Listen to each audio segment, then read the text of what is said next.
Complete study, full care, ఎక్కడా negligence కి తావులేదు. అంతా పర్ఫెక్ట్ గా ఉండాలి. అక్యురేట్ ఇన్ఫర్మేషన్ లేకుంటే ఫైల్ పెండింగ్ లిస్ట్ లోకే. ఏ మాత్రం అనుమానం వచ్చినా సంతకం కాదు కదా, అటువైపు కూడా చూడరు. ఇదే సీఎం కేసీఆర్ వర్కింగ్ స్టైల్. ఫైళ్ల క్లియరెన్స్ విషయంలో కేసీఆర్ ఖచ్చితంగా వ్యవహరిస్తున్నారు. దీంతో చాలా ఫైళ్లు సీఎం పేషీలో పేరుకుపోతున్నాయి.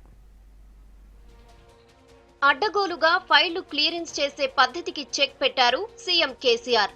గతంలో ముఖ్యమంత్రులు చేసిన దానికి భిన్నంగా వెళ్తున్నారాయన. ఎవరూ ఏదో చెబితేనో సిఫార్సులు రికమెండేషన్లతో వచ్చే ఫైళ్లపై సంతకాలు చేయడం లేదని టాక్.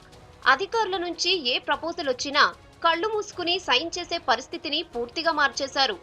అంతా పక్కాగా ఉంటే ఓకే, లేదంటే ఫైల్ను సింపుల్ గా తిప్పి పంపుతున్నారు సీఎం.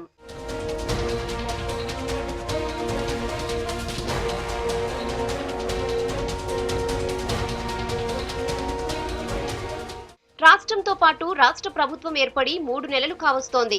ప్రజా సమస్యలు, పెండింగ్ ప్రాజెక్టులు, వ్యక్తిగత విషయాలు, పరిపాలనాపరమైన సంస్కరణలు, ఇలా అనేక సమస్యలకు సంబంధించి దాదాపు 950 ఫైళ్లు సీఎం ఆఫీస్కు చేరాయి. అయితే వీటిలో ఏ ఒక్కదానిపై కూడా సీఎం సంతకం చేయలేదని తెలుస్తోంది. పూర్తి సమాచారం లేకుండా నోట్ ఫైల్లో ఏ చిన్న తప్పు దొర్లినా అధికారులపై ముఖ్యమంత్రి ఫైర్ అవుతున్నట్టు టాక్. తప్పులు రిపీట్ అయితే సీరియస్ యాక్షన్ ఉంటుందని వార్నింగ్ కూడా ఇచ్చేస్తున్నారంట. పెండింగ్ లో పడిన ఫైళ్లపై కంప్లీట్ ఇన్ఫర్మేషన్ కావాలని సింగపూర్ టూర్ కు ముందే అధికారులకు కేసీఆర్ సూచించారు.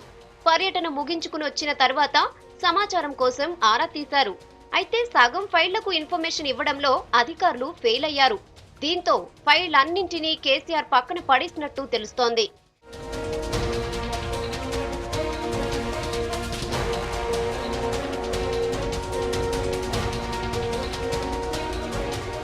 సీఎంఓకి పంపిన ఫైల్ అన్ని పెండింగ్ పడుతుండటంతో అధికారులు బిక్కమొహాలు వేస్తున్నారు.